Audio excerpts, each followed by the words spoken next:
Hi everybody. Today I'm going to talk more on stock photography.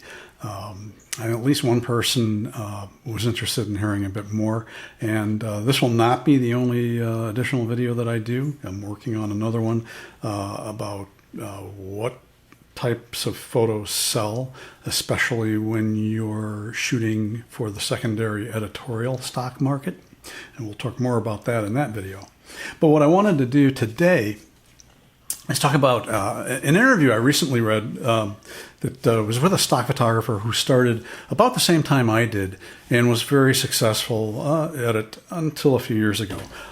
Paul Hardy became a contributing photographer for the stock market, which is one of the larger legacy stock photo libraries.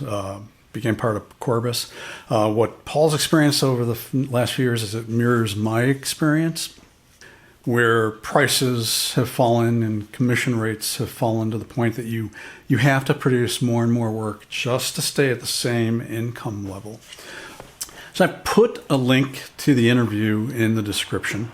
There's an intro video at the start of the interview that I suggest viewing that Paul introduces Paul before you read the rest of it. And in the section of the interview about what to do going forward, Paul suggests ceasing contributing for a few years. And that's something that I think I've said is just don't contribute. Don't stop shooting. Just stop contributing. If we all did this, the images that the libraries have would get stale. And suddenly the demand would start to rise. And hopefully prices would tend to go up, and maybe even commissions. So continue shooting and building a library. Just keep them for a while. See what happens. Of course, getting most photographers to do this is probably like the proverbial herding of cats. Paul also says that photographers are their own worst enemies. And I think I've said that. I agree. Most photographers are not good business people. The ones that are, and I'll tell you, if you look through YouTube and you look at some of the real successful photographers, whether it's wedding, landscape, whatever, a lot of them came out of a business environment. They were in a business, either as an employee or they actually had a different business, and they really liked photography, but they learned how to do business. They learned how to run a business. And so they're successful not because they're good, I shouldn't say not because they're good photographers who are very successful because they know how to do business. So along those lines, I'd like to add, stop giving away images for free. I know some of you do it. Just don't. If your photograph is good enough for an organization or a person to publish, use, whether it's editorially or commercially, it's good enough for you to get paid. And if you give your work away, what does that say about how you feel about your work? It says you don't value it. You have to value what you do, because why do it if it's not of value? And if you're going to enter into or continue self-defeating behavior by just giving away images, it's not good for any of us. So value your work if you expect other people to value it as well. And don't fall for the you'll get exposure trap. The only exposure that you will get by giving away images is to people who want free images. It'll identify you as an easy mark. Also, and this is kind of a big one with me, there are, and one big one comes to mind, stock libraries now online that provide images to everybody for free. And people can download those images and use them however they want. They can use them editorially, they can use them commercially. And I think the idea is that, again, the exposure trap. Well, people will see that I'm a good photographer. Or if you're doing something allied, like you're a web designer, that's going to get me web design business. No, probably not. Now, and bear in mind that the free stock library makes money by selling advertising on their site. They sell advertising. So in essence, you're providing them with images that they're using commercially. They're using to advertise. Yeah. I'll give you an example that I just noticed with one of their images. I was reading an article by a fairly well-known talk radio host.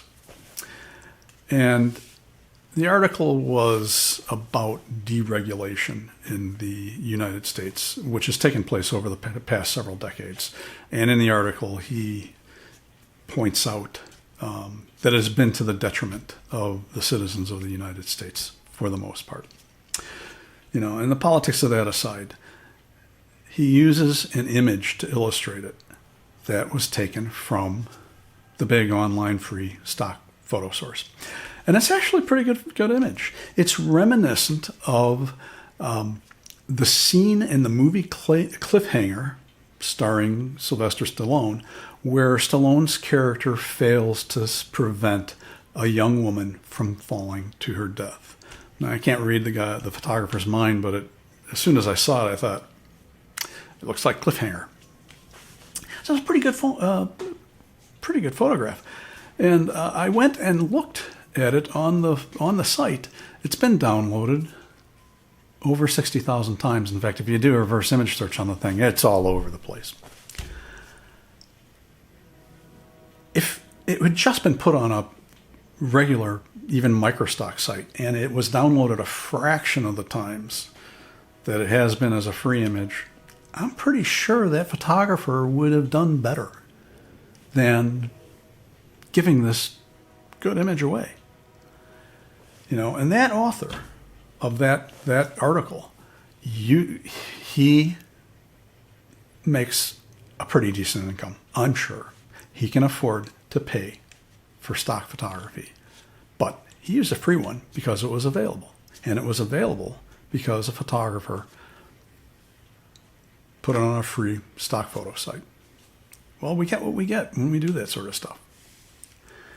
Now, I know that somebody's going to say, well, I know somebody who, you know, got a $10,000 gig through doing that. Okay.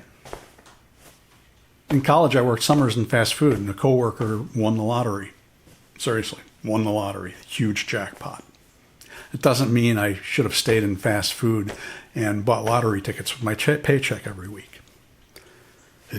Stuff happens. Some people get extremely lucky. Most people don't. Now, I'm not saying that you shouldn't ever do pro bono work. If you have a local nonprofit or charity that you support, maybe it's something that's important to you, and you want to do an event for them pro bono or something like that, I think that that's great. And you might get opportunities out of that. You should never go to something like that where you're providing a service pro bono with the thought of finding customers. You should go to support that cause, and in the process, you're going to meet people. Don't ever give everybody your card, but when somebody asks for your card, present it and say, let me know if I can be of service for you. Otherwise, just concentrate on doing an awesome job for that charity. And it is way more chance of paying off for you than just putting your images on a free site in a shotgun approach.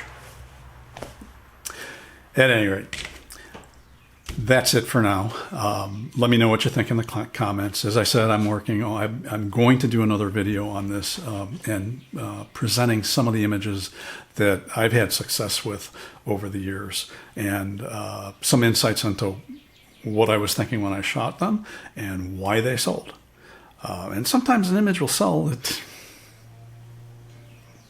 just happened to sell. You look at it and you go, why did somebody buy that? And one of those brought in a fair amount of money. So thanks for watching.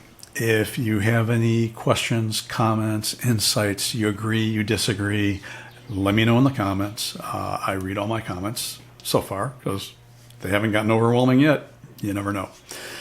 And have a great rest of the week, and I will see you next time.